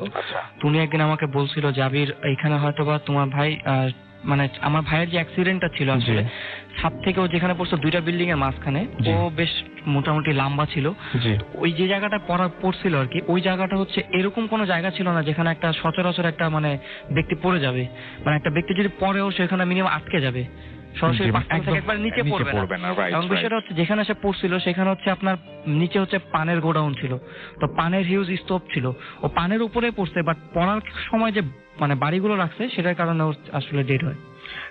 আপনার ভাই যেহেতু এরকম একটা অ্যাক্সিডেন্টের শিকার হয়েছেন, তো আপনাদের যেহেতু একটা ঝামেলা হয়েই গেছে, আপনি এই ঝামেলা থেকে বা এই ঝামেলা এড়ানোর জন্য আপনি কি মানে কোনো প্রিকশন বা কোনো ধরনের কোনো প্রোটেকশন? না, আসলে আমাদের ফ্যামিলি ওরকম তাবিজে বিশ্বাস করে না, বা হচ্ছে কোনো ওরকম বিশ্বাস করে না, বাট আমার হুজুর এক্স্যাক্টলি আমাকে যেটা বলছিল যে হচ্ছে আবির তুমি নামাজ পড়ো, এবং হচ্ছে সেটা আপনি করছেন। ঘটনাটা হচ্ছে গত 2016 সালে, টাইমটা ঠিক এক্স্যাক্টলি আমার মনে নেই, ওটা হচ্ছে আপনার ইংল্যান্ড আর সাউথ আফ্রিকার T20 ওয়ার্ল্ড কাপের একটা ম্যাচ ছিল, ওই দিনে হচ্ছিল। তো যেহেতু ওই দিন বাংলাদেশে কোনো খেলা ছিল না, তো আমরা কয়েকটা ফ্রেন্ড, 3জন ফ্রেন্ড আমরা প্ল্যান করি যে এশারের নামাজ পড়ছিলাম। তো তখন টাইমটা ছিল মেবি 7:30 বা এই টাইপ। তো তখন আমরা জাস্ট প্ল্যান করি কি আমরা 3জন ফ্রেন্ড, রাফি আর অনিকা এবং আমি, তো জাস্ট প্ল্যান করে কি আমরা একটা খালি রাস্তায় ফটোশুট করবো রাতে। তো আমার ক্যামেরা ছিল, এই জন্য আমি রেডি মানে রাজি হই 2জনের কথায়। তো জাস্ট নামাজটা পড়ে আমরা চলে আসি। তো জাস্ট এই যে জায়গাটায় যাই ওই রাস্তাটা পুরোই ফাঁকা ছিল, আর আমি ওই জায়গাটা আমার যাইতে রাজি হই, কারণ এরা আমাদের যে আগে যে বাসাটা থাকতাম, এখন যেখান থেকে তার আগে যে বাসাটা থাকতাম ওটা ছিল তার একদম পাশেই। তো আর আনফরচুনেটলি ওই দিন একেবারেই রাস্তাটা ফাঁকা ছিল, ওই জায়গাটা মোটামুটি গাড়ি ঘোড়া চলাফেরা করে, বাট ওই দিন আসলে কিছুই ছিল না। তো জাস্ট আমরা মোটামুটি এমনি ছবি টবি তুলতে থাকি। তো যে রাফি যে ফ্রেন্ডটা ছিল আমার, ও বলতে গেলে আমাদের ফ্রেন্ডের মধ্যে অনেক সাহসী ছিল। আচ্ছা। তো ও ফার্স্টে আমরা ছবি তুলতে তুলতে ও ফার্স্টে বলে যে আচ্ছা এখান থেকে মুভ করে অন্য জায়গায় চলে গেলে ভালো হয় না। তো আমি বলি যে কেন, কি হয়েছে? পরে বললো যে মুভ করে চলে যায় না, আমরা বাসায় চলে যাই, চল আমরা এখানে থাকার দরকার নাই, আর দেরি হয়ে যাচ্ছে, চল আমরা চলে যাই। তো তখন আমি জাস্ট বলি কেন, মানে আমি ফাইজলামি করে বলছিলাম যে কি তুই ভয় পেয়েছিস নাকি এমন কিছু। ও বলে যে না তুই চল এখান থেকে। তো দ্যাটস টাইম ও আমার কথা শুনে না। তো আমার যে আরেকটা ফ্রেন্ড ছিল অনেক, ও বলে যে আচ্ছা ঠিক আছে তুই তুল, আমি ছবি তুলবো, আমি দেন ওকে তুলে দিচ্ছিলাম। তো ও আসলে যে ফার্স্ট ফ্রেন্ডটা ছিল রাফি, ও চলে যায়। দেন আমি বলি আচ্ছা যেহেতু চলে যাচ্ছে যাই, দিয়ে ওকে রাস্তায় যেতে যেতে বলি যে আচ্ছা তুই এরকম করলি কেন, চলে গেলি কেন?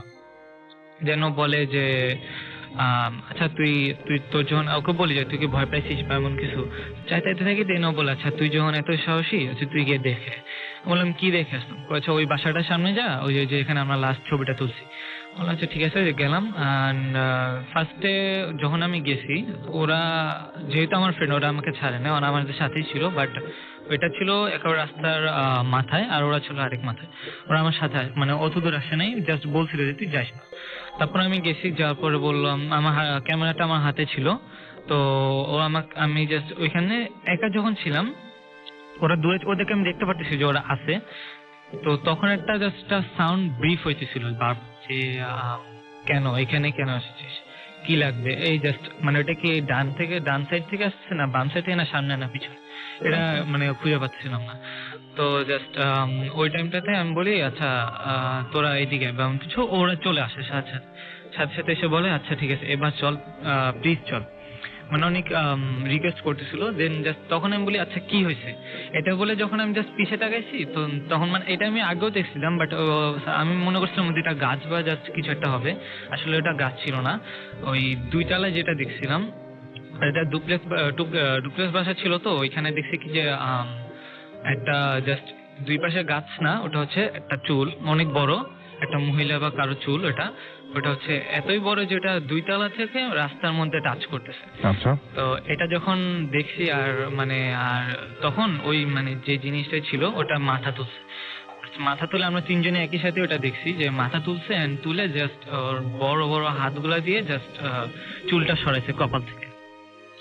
আর ফেসটা ছিল পুরাই মানে অনেক ফর্সা ছিল, চোখ পুরাই সাদা ছিল, মনে ছিল না কোনো। এটা দেখার পরে জাস্ট আমরা 3 জন 1 সেকেন্ডও লেট করিনি, আমরা এখান থেকে দৌড় দিছি।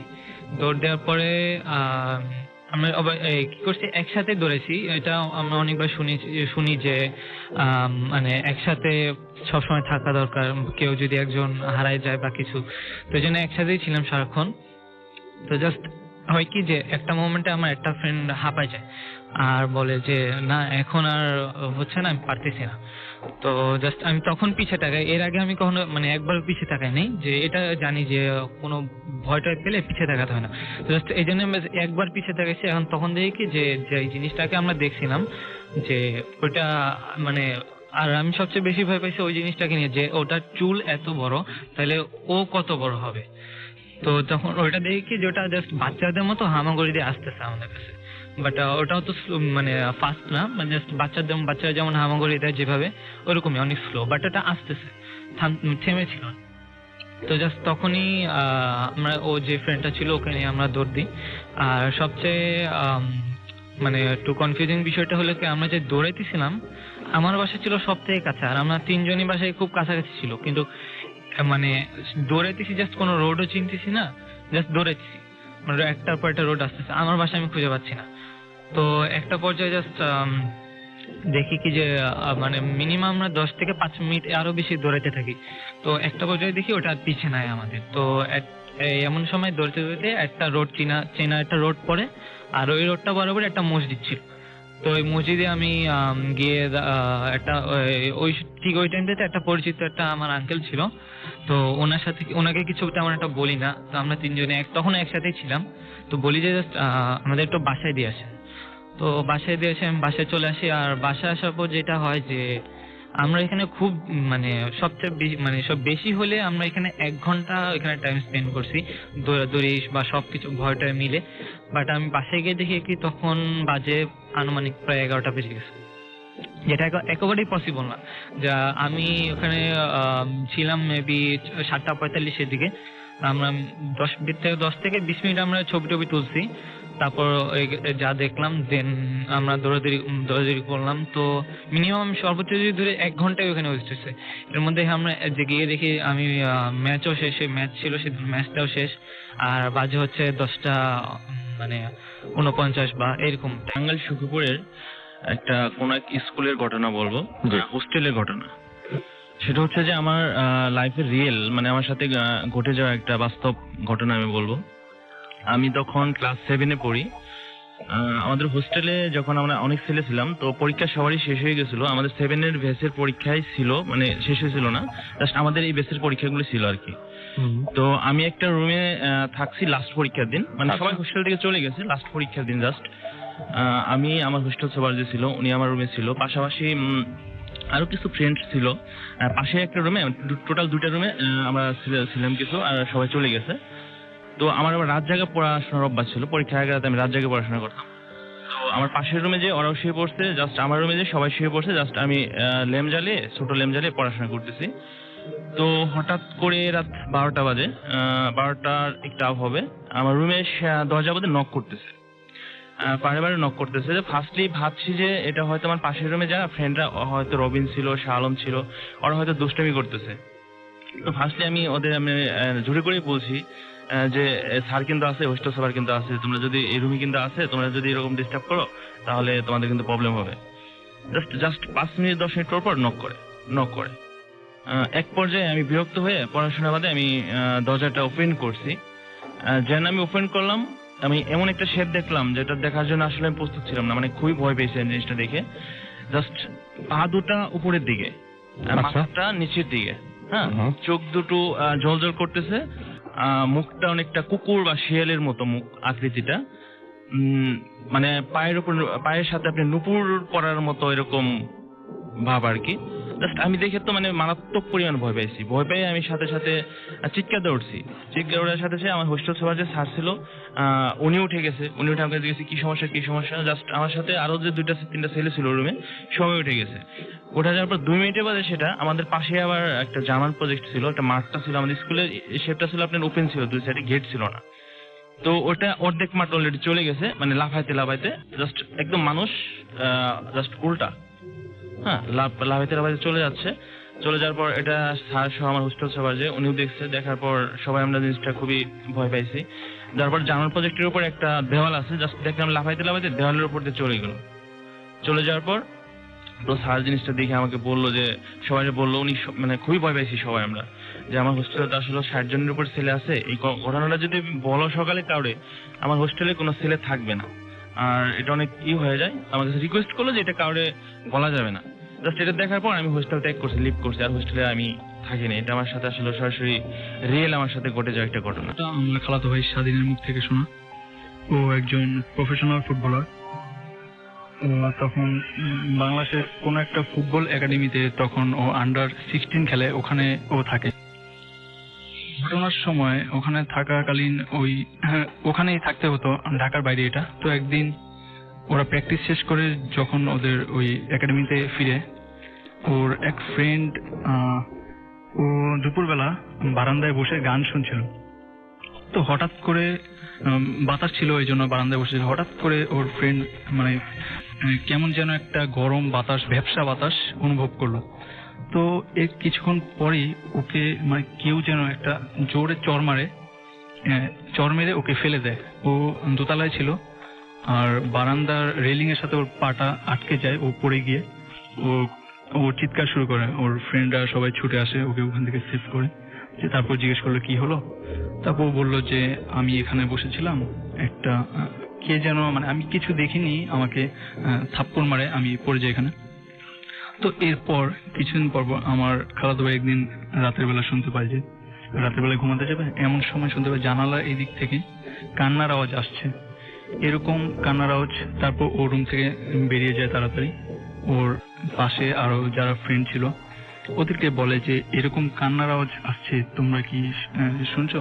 অনেকে বললো হ্যাঁ, এখান থেকে কিছুক্ষণ আগে কান্নার আওয়াজ জানালার পাশ থেকে আসছিল।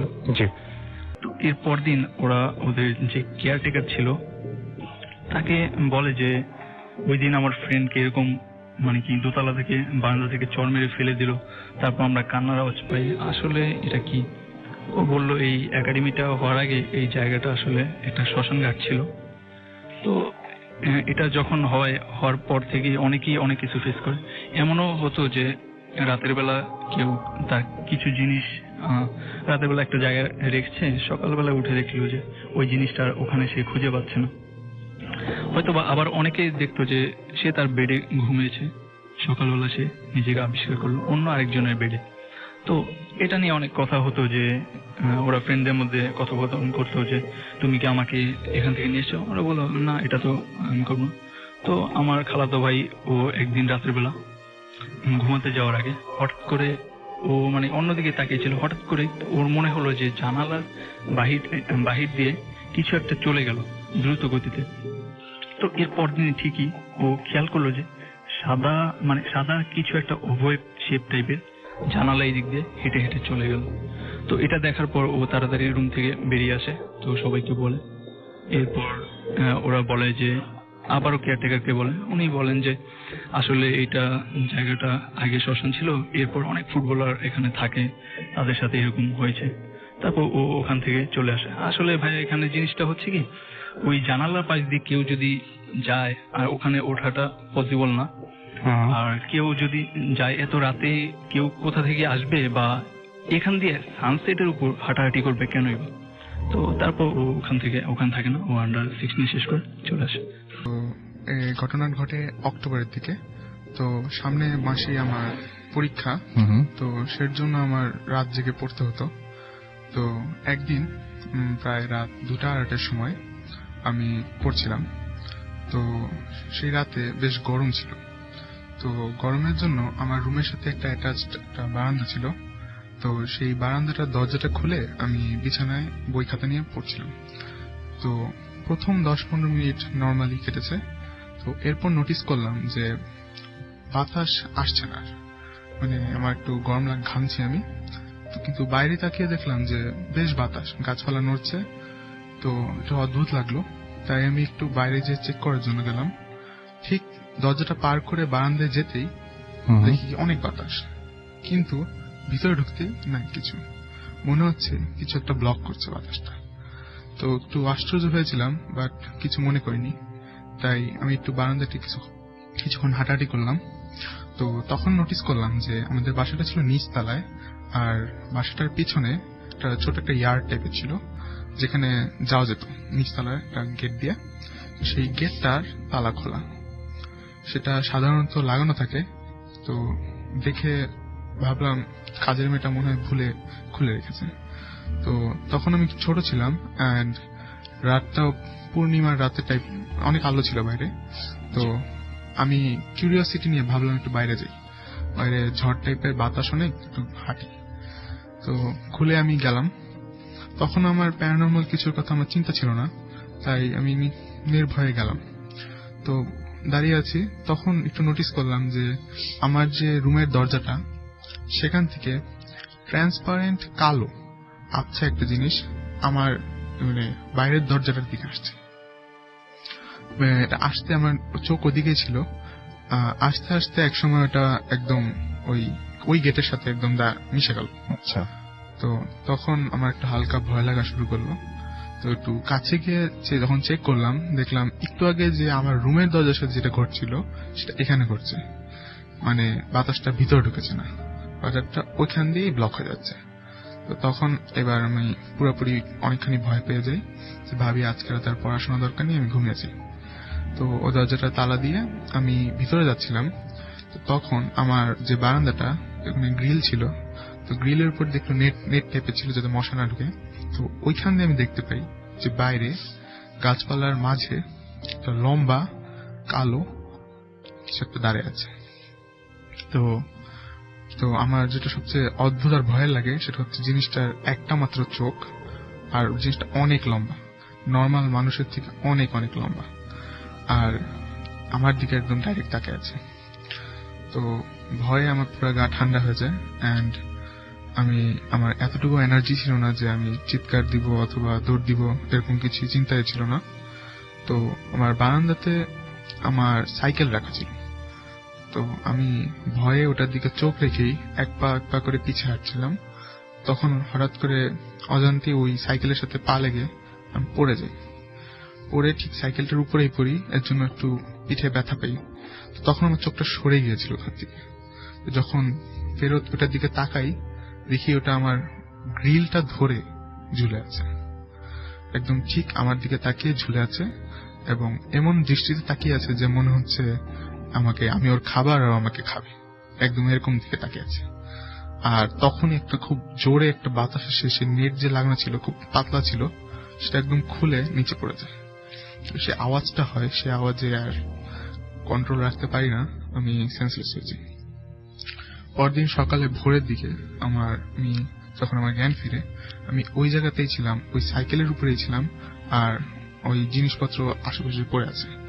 তখন হঠাৎ আমার ওই রাতের কথা মনে পড়ে, আর বুকটা আবার কেঁপে ওঠে। তখনই একটা জোরে চিল্লান দিই, আর তখন বাইরের সবাই ছুটে আসে আর আমাকে দেখে আমি ওখানে পড়ে আছি। তো নিয়ে যখন আমাকে খাটে নিয়ে যায়, সময় জিজ্ঞেস করে কি হয়েছে, তখন আমি সব খুলে বলি, এবং তারপরে ওই পিঠে একটা খুব বড় একটা ক্ষত পাওয়া যায় আমার, খুব বড় একটা ক্ষত, যেটা ওই সাইকেল থেকে পাওয়ার আসলে কথা না, আর তাও এটা ইগনোরই করা হয়, এবং বেশ কয়েকদিন ওটা হিল হতে সময় লেগেছিল। আচ্ছা।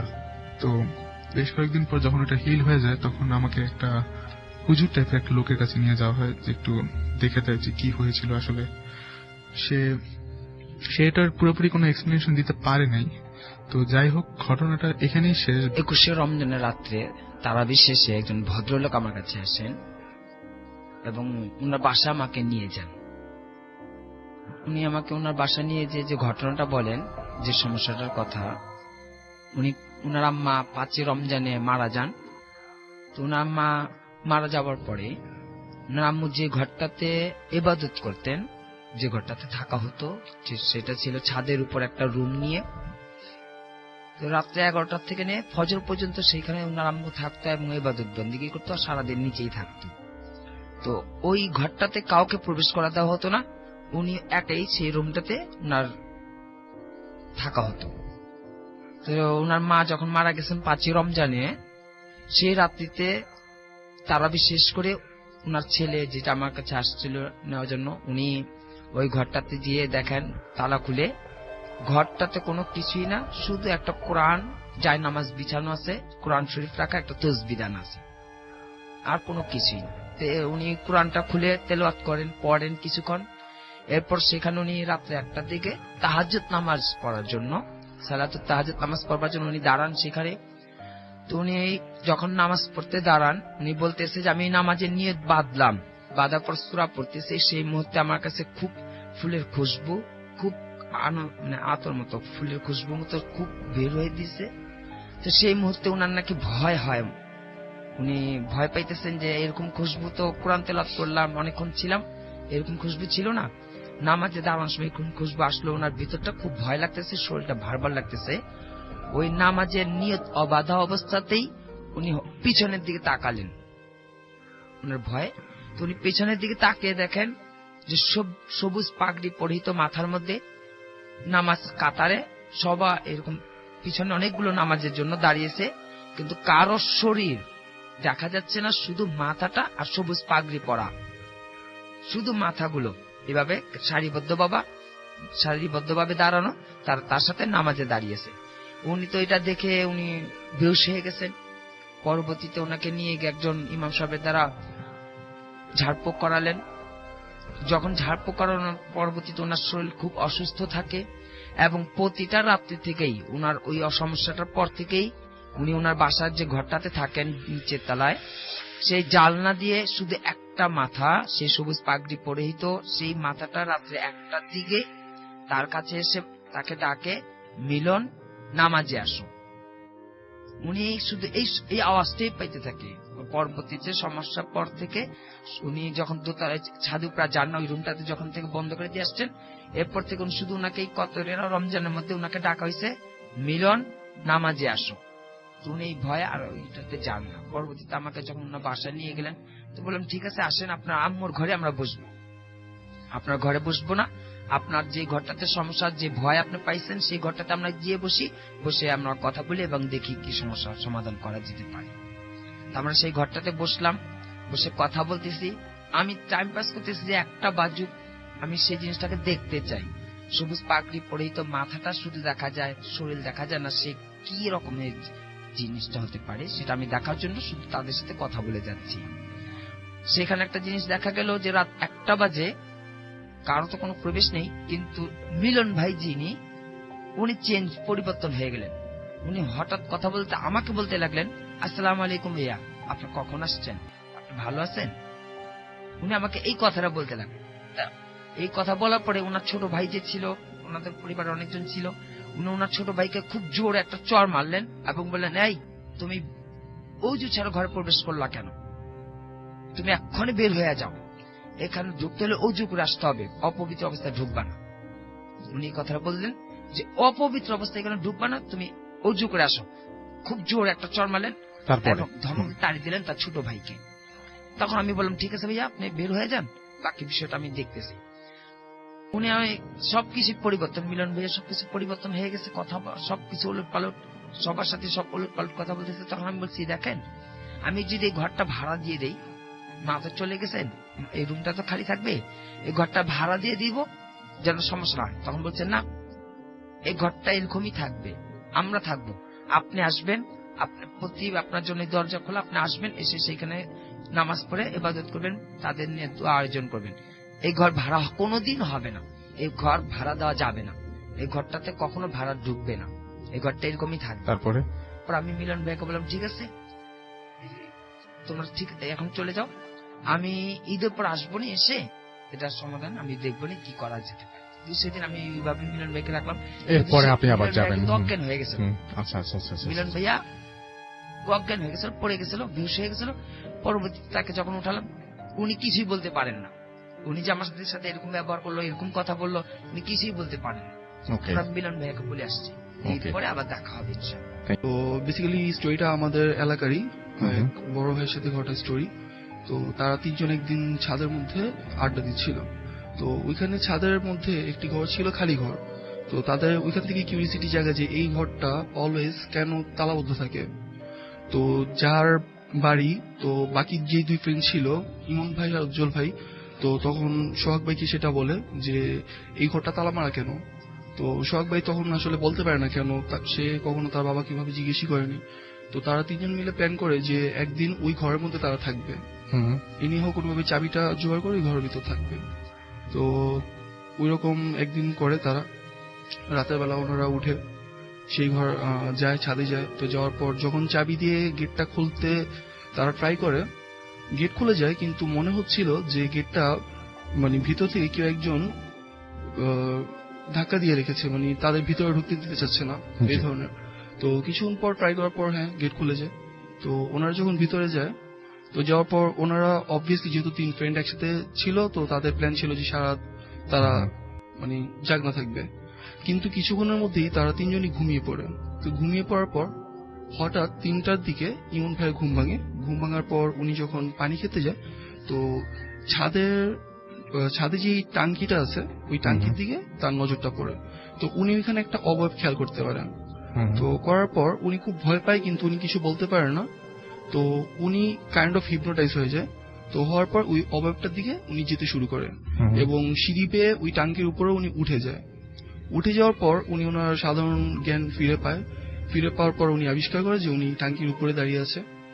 এরপর উনি খেয়াল করতে পারে যে টাঙ্কির উপর কেউ একজন উঠছে। তো উনি যখন ভালো করে দেখে, তো দেখতে পায় যে 16-17 বছরের একটি মেয়ে টাঙ্কির ওপাশ দিয়ে উঠে আসতেছে। আর যখন ওই মেয়েটা উঠে আসছে, তো তখন ইমন ভাইয়ের দিকে এমন ভাবে তাকিয়েছিল, এতটা ক্ষোভ নিয়ে, মানে এর কারণে ইমন ভাই খুব বেশি ভয় পায়। চোখ একদম লাল লাল হয়ে গেছিল, মানে খুব ভয়ানক, যতটুকু আমি জানতে পারছি। তো এটা দেখার পর ইমন ভাই খুব ভয় পায়, কিন্তু উনি কোনো কিছু বলার মতো অবস্থাতে ছিল না। আর সেই মেয়েটি একটা পর্যায়ে ইমন ভাইয়ের দিকে তেড়ে আসে, মানে তাকে কোনোভাবে অ্যাটাক করার ট্রাই করে, কিন্তু সামহাও কোনোভাবে ওই মেয়েটি তার পর্যন্ত আসতে পারছিল না। কেউ একজন এমন মানে মনে হচ্ছিল যে আছে ওইখানে, যে মেয়েটিকে আটকিয়ে রেখেছে। তো এটা দেখার পর ইমন ভাই ওইখানেই সেন্সলেস হয়ে যায়। তো সেন্সলেস হয়ে যাওয়ার পর বাকি যেই দুই ভাই ছিল ওখানে, সোহাগ ভাই আর হচ্ছে উজ্জ্বল ভাই, তো ওনাদের রাতের বেলা আবার ঘুম ভাঙে। তো ভাঙার পরে ওনারা খেয়াল করতে পারে যে না, ইমন ভাই তো নেই, ওই ঘরের ভিতরে নেই। তো এরপর ওনারা চিন্তা করে যে 5 তলায় যেই বাথরুমটা আছে মেবি ওইখানে গেছে হয়তো। তো ওনারা দুইজনও নামতে শুরু করে 5 তলার দিকে। 5 তলার বাথরুমের পাশে ছোট একটা খালি জায়গা, তাছাড়া 5 তলার কিছুই নেই। তো যখন ওনারা নামতে শুরু করে, তো ওইখানে খেয়াল করে যে বাথরুমের ওইখানে কেউ একজন উল্টা হয়ে দাঁড়িয়ে আছে। তো ফার্স্টে ওনারা ভাবে অবশ্যই এটা ইমন ভাই হবে, কারণ এত রাত্রে কি আসবে সে ছাড়া।